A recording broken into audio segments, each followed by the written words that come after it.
How's it going, guys? As you guys already see, we got ahead of ourselves and started taking this shit apart because now we're gonna be getting the engine bay ready for paint. Um, First and foremost, when you're gonna remove anything in the engine bay, whether it be a fuse, whether it be a harness piece, whether it be just a little sensor, make sure to label, because then you're gonna be like me, a dunce, and forget where everything goes, and it's gonna take you 3 extra days to get shit where you need to get. So my sister went ahead and started labeling everything: knock sensor, coil packs, everything that is super important that is part of the drivability or aspect of ECU to engine. She went ahead and started labeling. So far, we're doing good. We are removing most of the basics and everything else needed from the back of the engine. As you can see, the probably biggest pain in the ass is going to be here in the back, but we're going to make sure to label everything and make sure that, well, we do a good job because we want this thing running how it was running before we pulled it and after we pulled it. So, plan being, today we're just going to label everything, make sure everything's good to go, make sure we can get it as close as possible to pulling it. Meaning, if we can, we're gonna get to the drive shaft bolts, undo those. See if we can do most of the transmission ones from up here in the bottom. We're gonna see if we can get it on jack stands. We're gonna remove the fan shroud, and that's about it. We don't got much planned, but we do plan as soon as we pull the engine to start scuffing the engine bay.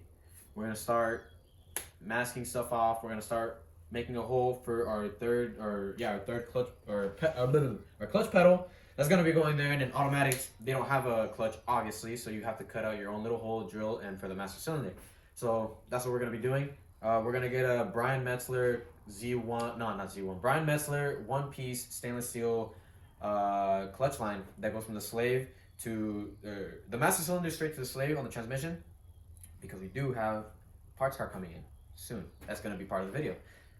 It also removes, instead of having the big clutch line that all Z32 owners know of, that's super dreadful, that runs from the slave all the way out here to bleed it, it simplifies it, goes straight from there, it's from the master cylinder down to the clutch line. So yeah, guys, that's so far what we're going to get done. We're going to go ahead and finish up most of what we can, and we'll get back to you guys here shortly. So alright, so as you guys see, we have literally every piece of the harness from that side, from the passenger side to the driver's side, unplugged, labeled. What was that you stepped on? Accidentally stepped on this. Oh, no, that's fine. So yeah, we have everything everything needed, unplugged, labeled, ready for us to just. Oh, this isn't labeled. Uh-oh.